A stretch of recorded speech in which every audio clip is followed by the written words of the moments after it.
It's time for Talk Law Radio with Todd Marquardt. Todd Marquardt, attorney at law in Texas. If you're a millionaire or a thousandaire, Talk Law Radio is now on the air. Call in with your business law question, your elder law question, veteran aid, Medicaid, build a business to get paid. 210-308-8867. Or ask a question online at marquardtlawfirm.com. That's MARQUARDT lawfirm.com. And now it's Talk Law Radio with Todd Marquardt. Welcome to Talk Law Radio. I'm Todd Marquardt, on the radio, on podcasts, on Facebook Live, on YouTube, and on talklawradio.com. Today we're going to be talking about Medicare, not Medicaid, Medicare. And we have today with us special guest John Moore. Hello. And Instagram sensation Shannon Roberta Salmon-Haas, San Antonio. Welcome back. Thank you. So like I said, we're going to be talking about Medicare, but I want to remind you that I'm not going to be giving you legal advice, and John's not going to be recommending any products. Shannon will probably be telling you things that you need to know about the city. But my disclaimer is that the State Bar of Texas wants attorneys to inform the public about the law, but because legal advice must be tailored to the specific circumstances of each case, and because laws are ever changing, material discussed in this program is meant for general informational purposes only and is not to be construed as tax, legal, or investment advice. Although the information has been gathered from sources believed to be reliable, please note that individual situations can vary. Therefore, the information you hear today should be relied upon only when coordinated with your own professional advisor. So I want to pray for us and the world. Lord, have mercy, most merciful Lord, on all those who suffer in this time of disaster. In your mercy and according to your will, supply those needs. Give them hope and comfort in the midst of their distress, and grant them faith in the one who suffered for us, Jesus Christ. Guide, equip, and strengthen all who work to bring healing and relief. In Jesus' name, amen. Amen. Amen. Talking about Medicare today, and it's a special time for Medicare. But before we get into all of that, John, why don't you tell us a little bit about yourself, your education, and your background? Where are you from? Well, originally I'm from Slidell, Louisiana, but when I was about 2 years old, we moved to Washington State. So I grew up in Washington State. You have no accent. I have an aptitude for languages, so Okay. I pick up accents very quickly. So I was able to lose it. But at one time, were you like a swamp person? No, I was only 2 when we moved. Okay. But I still go back. My dad's still in Slidell, and so I still go back a couple times a year to visit. What part of the state is that? It's about 45 minutes east of New Orleans. Oh, okay. Cool. So you moved to Washington, and what did you do there? Well, there I went through, high school, and then when I graduated high school, I went to the University of Portland in Portland, Oregon for my undergraduate degree. I was a ROTC cadet, and when I finished my undergrad, I commissioned into the Army as a second lieutenant, served 7 years, got to move a bunch of places, and then when I got out, I started my own company or my own business as a financial advisor up in Killeen, Texas, because I was at Fort Hood. And then moved down here a couple years later, have been doing the financial advising practice since then, and started doing Medicare about 5.5 years ago. How did you decide upon leaving the military to do financial services? Well, I have a master's degree in environmental management, but I didn't have any real-world experience. So It was difficult to find a job with a master's degree and no real-world experience. And my financial advisor at the time said, well, I think you'd be pretty good at this. You seem to be ahead of where I'm trying to lead you. Okay. And so they recruited me to start for them, and then I moved down here about a year and a half, 2 years later. Okay. So what do you like about the city of San Antonio? Be careful. Shannon's like the San Antonio protector. I like that I'm doing a bad job if I am. I like that it's the biggest small town I've ever been in. I love that too. My wife and I are from a small town in New Mexico, and when I graduated from St. Mary's Law School, we decided to stay because people were friendly like small town people are. Oh, yeah. Yeah, it feels like a small town even though we have everything a large town or a large city has. That's right. Shannon, you moved here. I approve of your answer. Thank you. You moved here years ago. You're not a native San Antonian. You're a native Texan, but... I think I was 17 or 18 when I got here. It kind of feels like forever. But, yeah. What have you been doing in the city this week? Well, where have you been wearing your cape? I think one of the most impactful, or the thing that impacted me the most, was that documentary, the one that was produced by the HEB Foundation. So they had a screening for the Junior League. I'm a member of Junior League. Oh, okay. And then there's a link on, I think it's KSAT, where you can go see the documentary.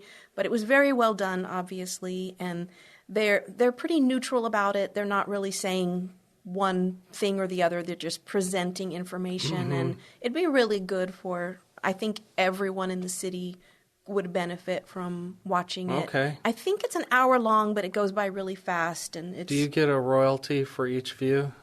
I do, because every person that watches it is going to be a more educated San Antonian and just kind of understand what's going on around us. Our culture, all the outside influences, even global influences are coming here because of investment properties. You know, we all have seen it where you drive down the street, you were just there yesterday, but everything's gone now, and there's a giant high-rise being built. So where did all those people go, first of all? How's anyone going to afford this? How does this affect me? And it just kind of happens all around us and so fast. So it's really worth the time to go check. I think it's KSAT. I wish I had, but I'll put it on my link in my bio on Instagram. Great. I'll put it on my Facebook. A lot of people don't have Instagram, so I'll put it on my Facebook also. Great. Thank you for letting us know. Thanks for asking. Yeah. When you told me to go watch that before, I didn't know the strength of the impact that you were trying to describe. Yeah, it was. You'll be really glad you watched it at the end. Okay. So we're going to be talking about Medicare. If you have a question, we may or may not answer it, but you can call at 210-308-8867 today, Saturday, October 12th, 2024. You can call live right now, 210-308-8867. Ask John Moore a question about Medicare. You can also text Todd at 210-538-4770, 210-538-4770. Text your question about Medicare, and we'll talk about it on the air. One of the questions I posed to people that I know was, what questions or myths about Medicare are you curious about? And so we'll talk about some top 10 or 11 myths. I'm going to say one right now because I had a client email me as I was walking out the door yesterday, and I wanted to make sure and ask you, John, if, let's say, I'm 65, but I'm still working, and I have an employer-sponsored health insurance, how do I know when to take Medicare then? So as long as you're covered under an employer group health plan, not retiree coverage, but employer group health, you're not going to be penalized for delaying your Part B. Okay. As long as you complete the process correctly, because there's a form that Medicare wants to receive verifying that you had employer group health. Okay. So as long as you submit that. Okay, well, we're going to ask that question again after the break because it's important. You don't want to mess it up. Stay tuned. It's Talk Law Radio with Todd Marquardt.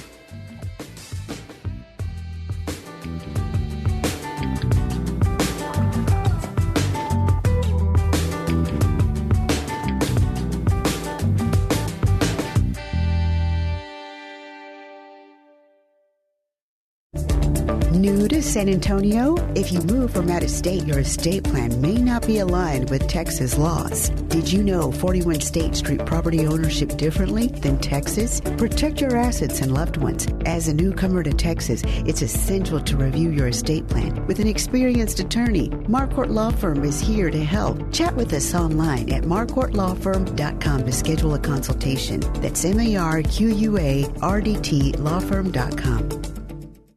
9:30 a.m. The Answer. Welcome back to Talk Law Radio. I'm Todd Marquardt. On the radio, on podcasts, on Facebook Live, on YouTube, and on talklawradio.com. We've just started talking about Medicare, and somebody I knew was sort of worried because people don't know what they're supposed to do. They don't know whether they're entitled to Medicare or not. And so I tell people that even Bill Gates and Warren Buffett get Medicare because it's not based on income at all. But before we get started talking about that, Shannon, you wanted to know about my nickname. I was reading a newsletter that said that more millennials use Reddit than other generations. And I'm starting to think that millennials are my ideal demographic for wills and trusts. So I wanted to learn what that was all about. Yeah. And so I got the Reddit app, and it asked me what my name was, and in fine print it says, by the way, most people don't use their real name. Oh, okay. Because it's targeted for people like my age that don't know what they're doing. Okay. So I tried the TODD nickname, except that was already taken. Oh. I could go TO double, but there's another TODD out there. So I'm BIGTODD. Oh, I like it even better. That's right. I love it. Okay, we just need a sick beat under that now. I know. We'll have to develop a rap. There we go. Get on it, Marquito. So, John, you're licensed. It requires a license for you to talk about Medicare, right? Yes, to get certified for Medicare as a broker or an agent, you have to have a Group 1 life and health license. Okay. And you have that? Yes, I've had that for about 20 years. Okay.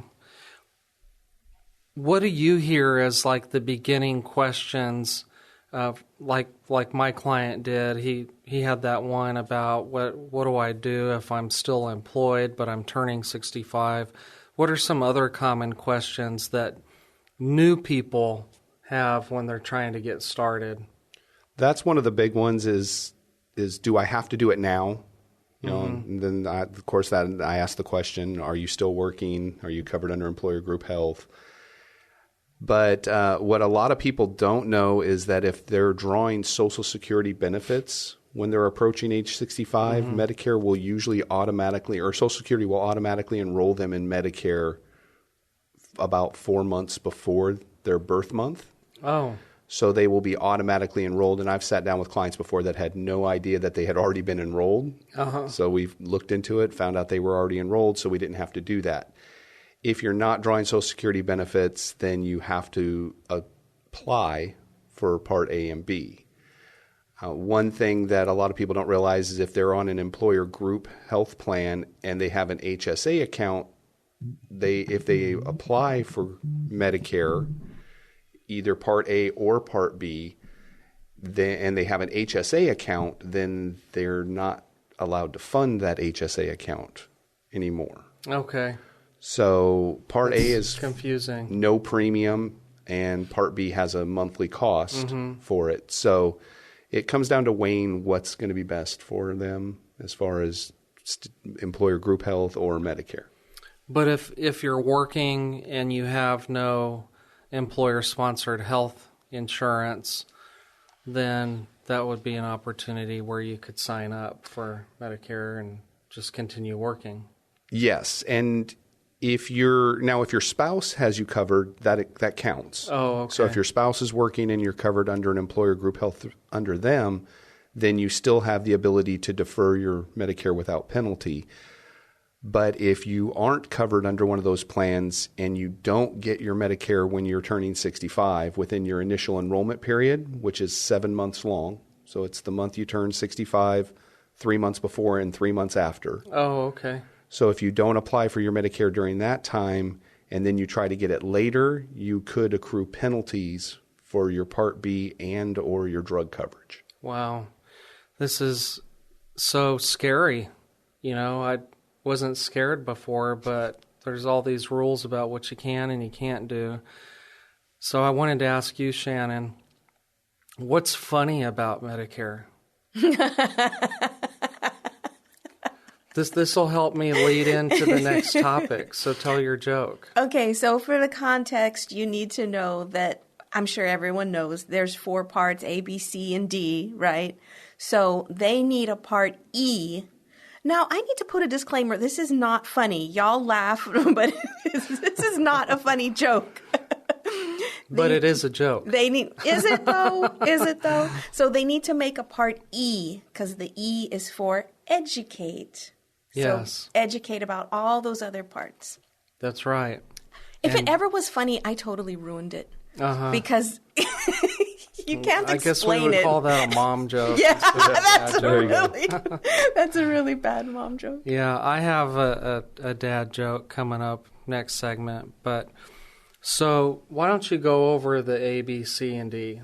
Okay, so Medicare Part A is the hospitalization coverage. That'll cover your inpatient hospitalization, home health, skilled nursing, and hospice care. And most people don't pay any premium for that. As long as you have your 40 credible quarters of Medicare taxes paid, then you don't have a premium on the monthly basis for Part A. Then there's Part B. Part B is your outpatient or medical services. So that's your doctor's office visits, your surgeons, your ambulance, your ER urgent care, and your labs and radiology. And there is a monthly premium for that people pay. For this year, it's $174.70 per month. The official numbers haven't been released for next year yet. So we're waiting on that to come out so that I can start telling clients and everybody what it's going to be next year. So will they come out with it before Tuesday? I hope so. But I don't know. I don't know. You could presumptively sign up for something and you don't know what the cost is going to be. Well, yes and no, because Part B is the same for everybody. So everybody is going to be paying that same premium unless they qualify for assistance programs where they pay zero, or if their income is too high, then they can get hit with what we call IRMA charges, which are income-related monthly adjustment amount charges, which means they pay more for their Part B. Okay. And that's based off of income, modified adjusted gross income off the tax return from 2 years prior. So for this year, it's based off 2022's tax return. For 2025, it'll be based off of 2023's tax return. So if you are working and you plan on applying for Medicare soon, then you might have to look at your earned income to decide whether or not you want to continue earning income.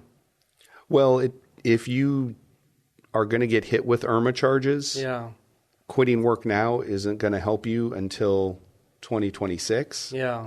So it comes down to, I say that, but if you have a work stoppage or work reduction, then there's a way to appeal the IRMA charges, and you may be able to get them removed this year because your work status is changing. Yeah. And I help clients do that all the time. Okay. I interrupted you. You were talking about the B premium, and we need to finish with C and D. Yes, so that's Part B. For Part C, that is known as Medicare Advantage. So that is a private insurance that you can get. And those plans will typically have some kind of advantage, which is why they call it Medicare Advantage, like extra benefits. And they will often include dental coverage or dental, hearing, vision coverage. Oh, okay. They can also, they will usually include drug coverage, which is known as Part D. Yeah. And Part D is really the part that's changing big time for next year for everybody on Medicare. What do you think those changes might be?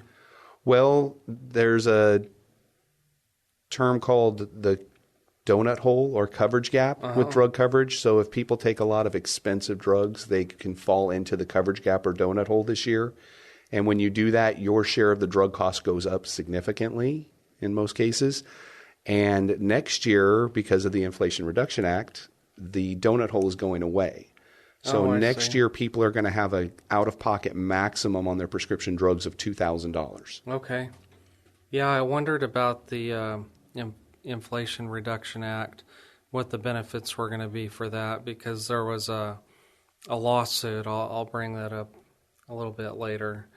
So if you don't sign up for Advantage, do you have to pay extra for Part D? Yes, you can. So you have two options when you get original Medicare on how you want to protect yourself from the out-of-pocket costs of Part A and B. And option one is a supplement and a prescription drug plan, which you would have a monthly premium in most cases for both of those parts. And then the other option is Medicare Advantage. Okay. And I've heard of Medicare supplements that also have letters assigned to them. Yes. How is that different? From an Advantage plan? Yeah.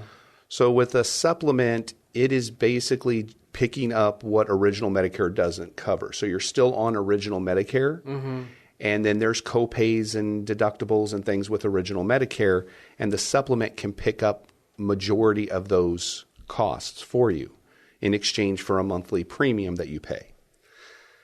With an Advantage plan, you're actually selecting a private insurance company to take over management of your original Medicare Part A and B, and then they provide drug coverage and additional benefits in many cases with that. Okay. So I asked one of my friends, what questions or myths about Medicare are you curious about? And he said the biggest myth is that it pays for everything. He says it does not. By the time you pay for it, plus a supplement and a prescription drug card, you're talking at least $400 a month. And you better know that your coverage, it will change. Yes. Is that a common opinion? One thing about Medicare is it changes. So if you have a supplement, your premium is going to change year over year.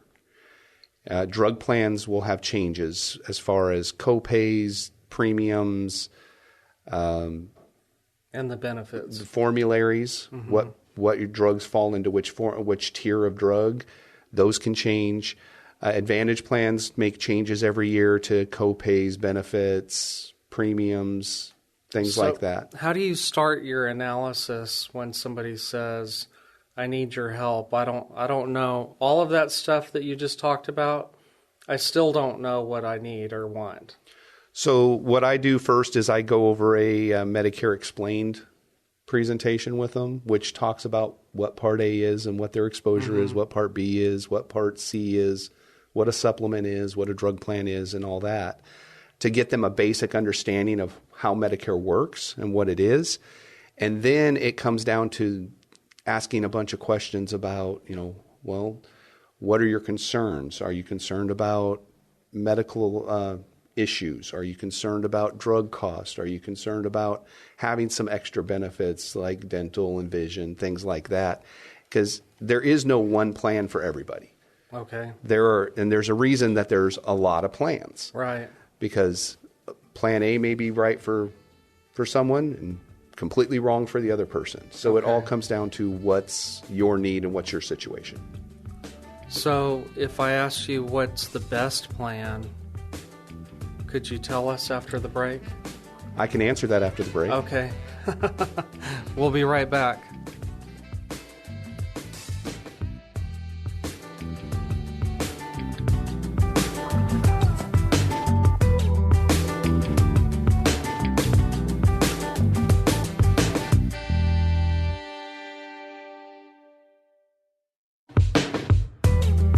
Welcome back to Talk Law Radio. I'm Todd Marquardt. We're talking about Medicare today.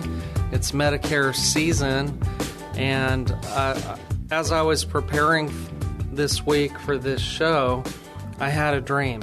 Ooh. In my dream, there was a doctor, a school teacher, and a insurance company executive. And they all died. They went to the pearly gates to see St. Peter. And before getting in, St. Peter asked the doctor, "What did you do during life that was good enough to get in?" And he said, "I healed the sick, and if they couldn't afford the care, I did it for free." The teacher said, so St. Peter let in the doctor. The teacher goes up to St. Peter, and St. Peter says, "What good did you do? Why should I let you into heaven?" And the teacher said, "I taught educationally challenged children." And St. Peter says, "Good, you're in." And he asked the insurance executive, "What did you do that was good to get in?" And he said, "Well, I ran a large health insurance company." And St. Peter said, "You can go in, but you can only stay 3 days." That was worth the wait. Well delivered. Okay. That was really well. That's how you do it, people. That's how you do a joke. So we're talking about Medicare, and some people don't know how old they are, especially women. They don't talk about their age. Right. They would just rather forget it. They tell everybody they're 19 years old. Right, exactly. And so to give our audience some perspectives, I asked ChatGPT, who are the celebrities that are turning 65 this year? And some of these people I know and some of the people I do not. Linda Blair? You don't know? How about Randy Travis? Yeah. He's turning 65 this year. Hugh Laurie? You know him, Mark? Okay. Mark knows everything. Simon Cowell. Oh, wow. And Weird Al Yankovic. Yeah.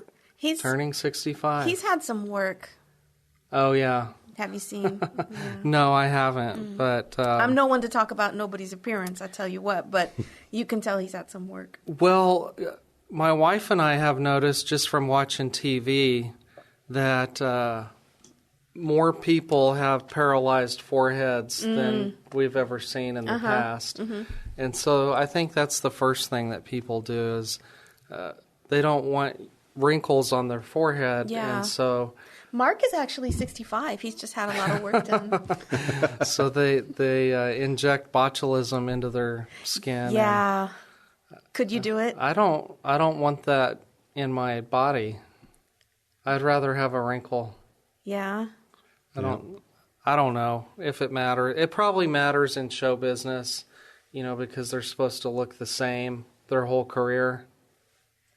I always thought I would take the high road like that, just try and do good diet, stay out of the sun. Mm-hmm. But something happens to your brain when you look in the mirror and you just really don't recognize yourself anymore. Yeah. You feel the same. You're the same person and you look in. So I see why people you might do it.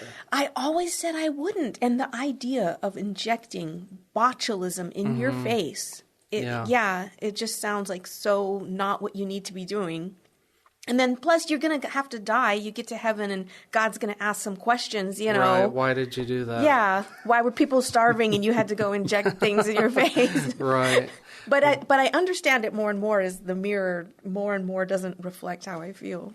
Well, that brings me to the point of ageism. Yeah. October 9th was the day to remember ageism, which is like discrimination against people because of their age. Yeah. So the World Health Organization defines ageism as a combination of stereotypes, how we think, prejudice, how we feel, and discrimination, how we act, directed toward people on the basis of their age. And I had a guest on the show, on the Sunday show, Jill Piazzi, talk about ageism, and that program is going to be on the air again tomorrow, Sunday, October 13th at 4:30 in the afternoon. It's on your YouTube.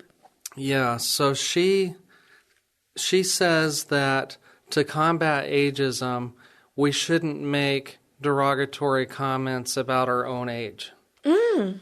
Okay. So, like, when you say that you're forgetful. I just love to joke about it. I love to joke about everything about me because I'm ridiculous. You know, I don't see how people get conceited. Hashtag I'm ridiculous. I am. I mean, I think humans, there's not a human on Right. this planet that's not just ridiculous. It's funny, the human condition. Yeah. There was a comedian that was talking about that. Oh, who was the guy that doesn't talk?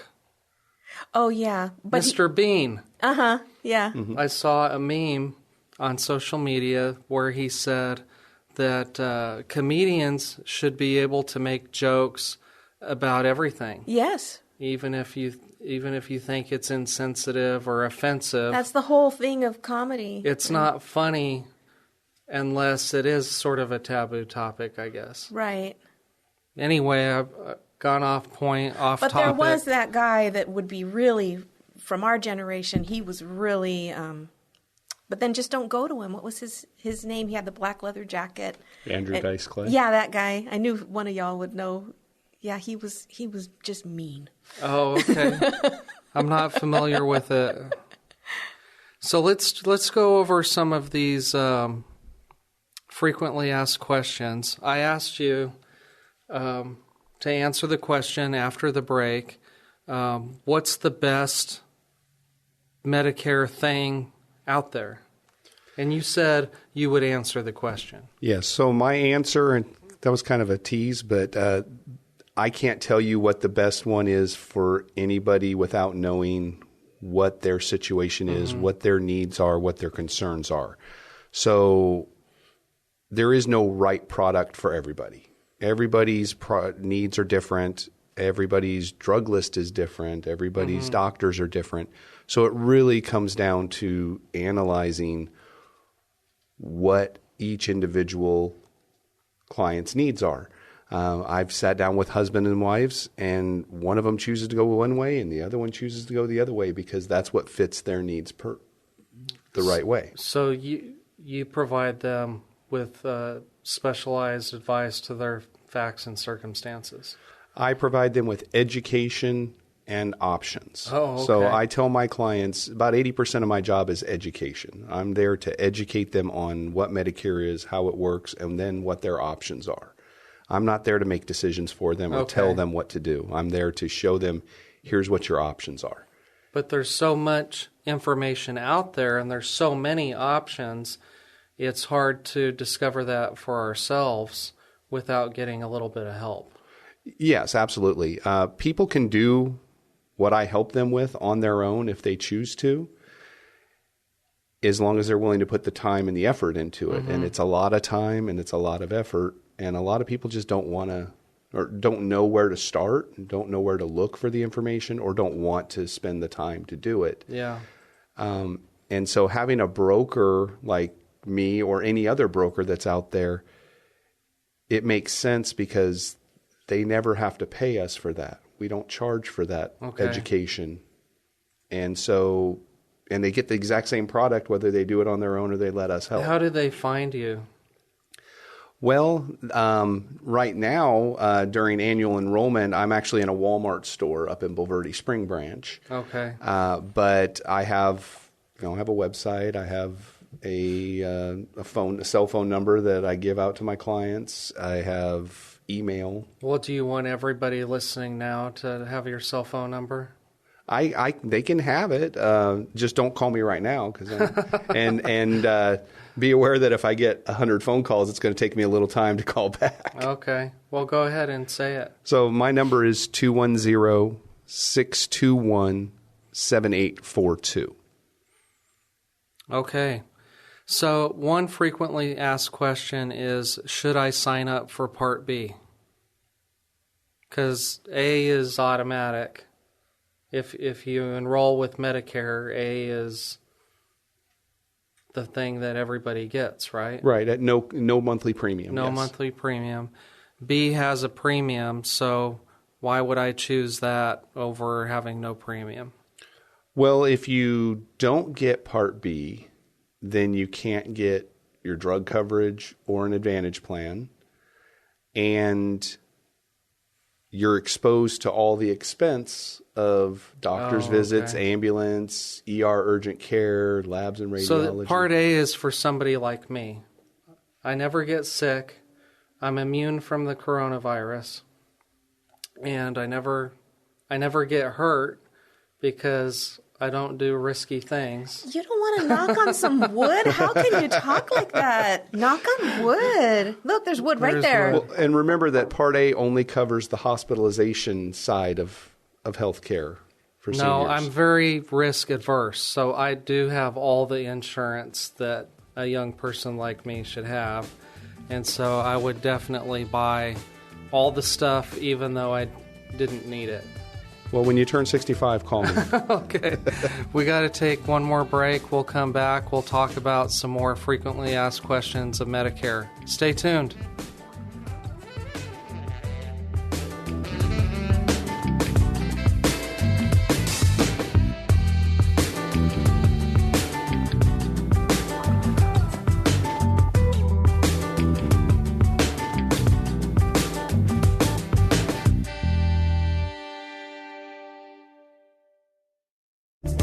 New to San Antonio? If you move from out of state, your estate plan may not be aligned with Texas laws. Did you know 41 states treat property ownership differently than Texas? Protect your assets and loved ones. As a newcomer to Texas, it's essential to review your estate plan with an experienced attorney. Marquardt Law Firm is here to help. Chat with us online at marquardtlawfirm.com to schedule a consultation. That's MARQUARDT lawfirm.com. 9:30 a.m. The Answer. Welcome back to Talk Law Radio. I'm Todd Marquardt. On the radio, on Facebook, on YouTube, on talklawradio.com.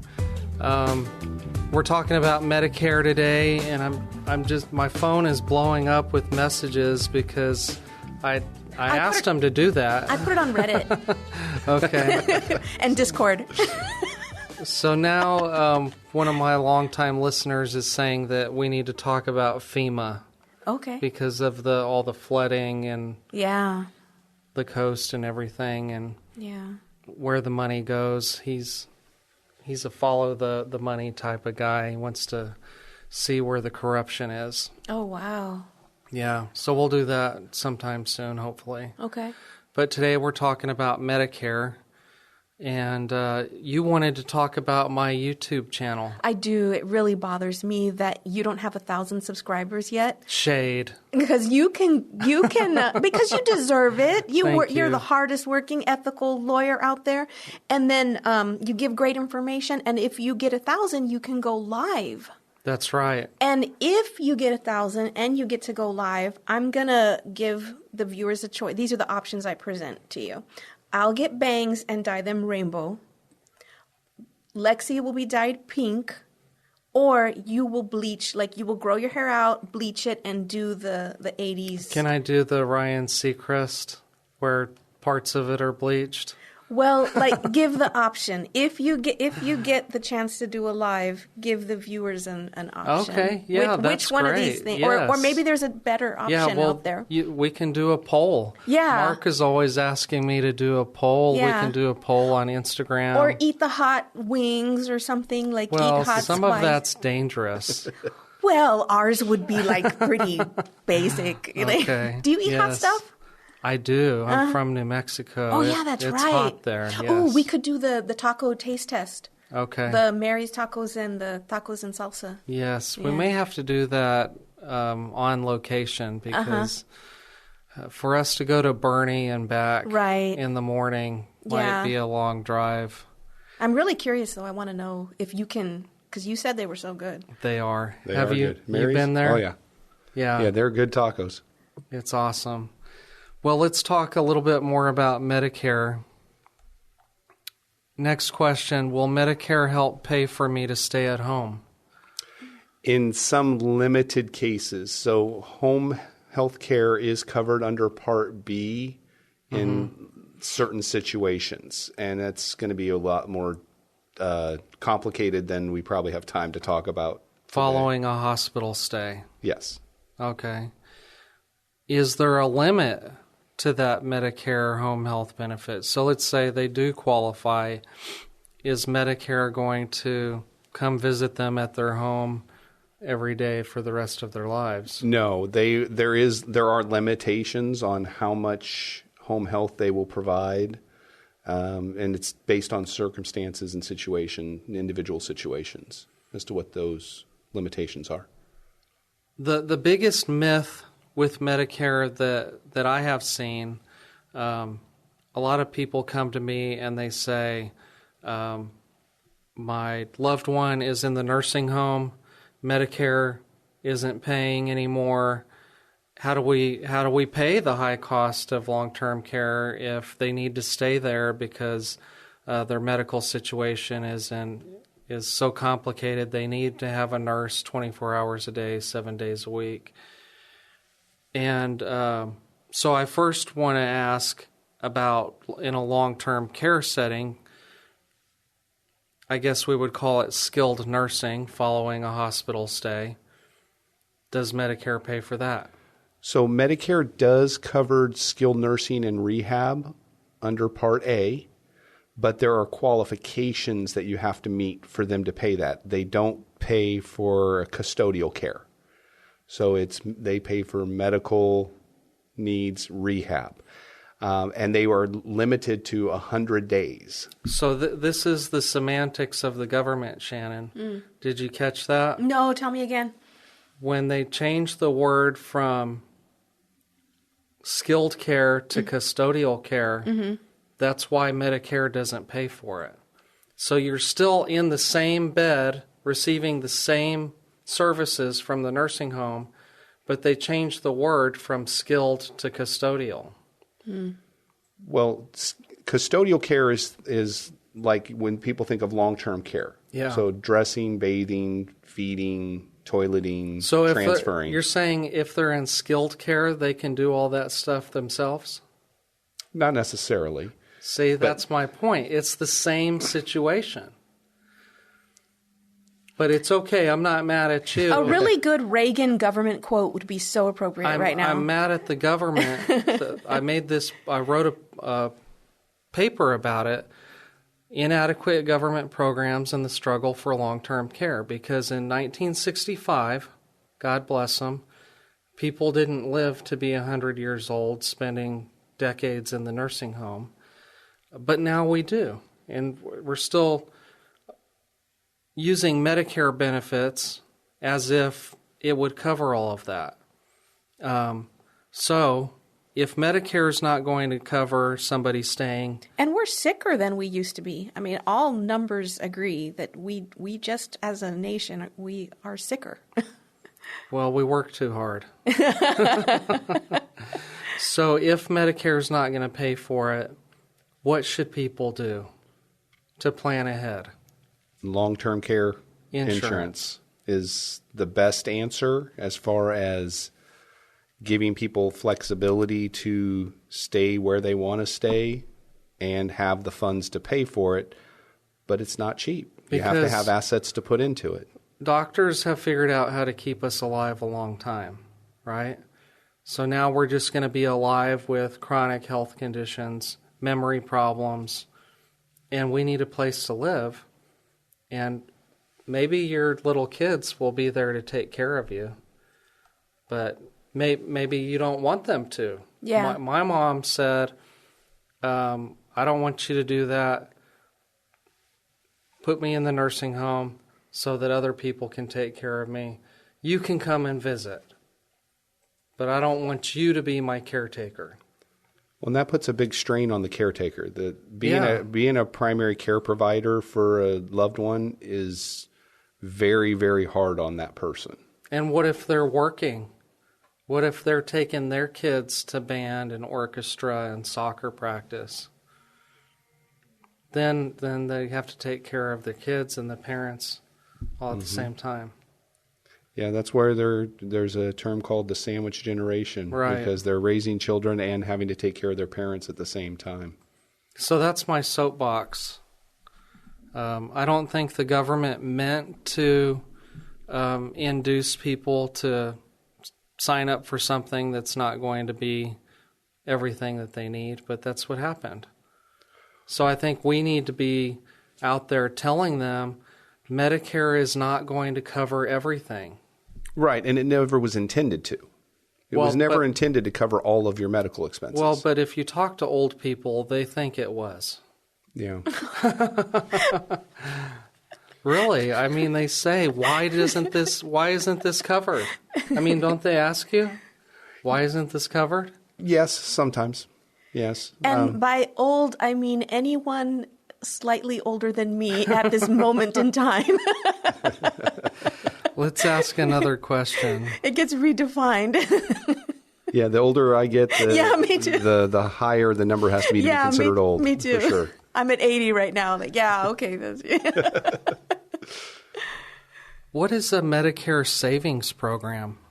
So the Medicare Savings Program is a program for lower income and asset individuals where the Part B premium can be covered, and they don't actually have to pay the $174.70 a month. Oh, okay. If they qualify for that program. But there are income and asset limitations on qualifying for that. It's tied in with like Medicaid. Mm-hmm.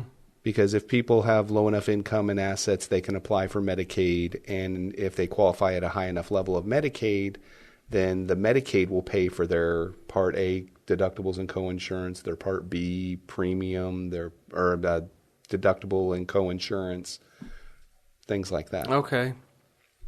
Am I limited by Medicare as to where I seek treatment? Well, the short answer is yes. With all Medicare, you are limited because you can only seek treatment from physicians and facilities that take Medicare, and not all of them do. Okay. But a lot of them do. So I hear clients say regularly, "Well, I can't. There's no doctors that take Medicare. There are thousands of doctors in the San Antonio area that take Medicare. But there might be one that they're running into that doesn't." Correct. Some doctors choose not to, and that's their right, and it's part of their business plan. But anybody on Medicare, the doctor has to take Medicare. Then if you are on an Advantage plan, then you have to look at, is my doctor in network with whatever plan I'm choosing? And that's why it's important for me to know who people see as far as doctors when I'm making a recommendation for an Advantage plan, because if this doctor is vital to their health and vital to their situation, if they're not in network with a certain plan, then we probably don't want to use that particular plan. And that's why it's so tailored to each individual. I see. Well, this is our last segment. So with the last couple of minutes that we have for you, John, tell us what you think you want your legacy to be. Well, my hope is that perhaps one of my children will decide to follow me and take over my business when I'm ready to retire. So that way I can know that they're being taken care of, because if they do that, I'm going to train them how to do it and what to do. But I'm also a general agent, so I have other agents that I'm training to do this and how to do it the way I do it, because for me, it's about taking care of my clients. That's why every client gets my cell phone number, and I tell them, if you have a question, a problem, you get a bill, anything you don't understand, call me first. Let me help, because I'm being paid to do it. Yeah. So I'm hoping that I can build my agency and my agent force to do things the way I do, to take care of as many beneficiaries as possible. Yeah, that is so nice to know you're out there doing that. Yeah. Good job. Yeah, doing good work for good people. Yeah. Yeah, everybody has to do it. Everybody needs it. And it's really rewarding to me when I help a client and they say, thank you so much. I didn't know what I was going to do. I didn't know what to do. Right. And you've just made my life so much easier and so much better. Awesome. Love to hear those client testimonials. Yeah. Shannon, tell us about Yom Kippur. Oh, okay. It's today. It's right now. It's going on right now. So observant Jews are fasting right now. I'm not Jewish, but I'm kind of like appreciative of the situation, so I'll probably fast till the end of the day, and then you have a break the fast, and it's a day of atonement. And what does atonement mean? Humans always get really far away from God, so atonement means you're back in union with God. Okay, great. Thank you for that religious lesson today. Yes. Get close to God. That's it for today. I'm Todd Marquardt. This is Talk Law Radio. I'll talk to you later.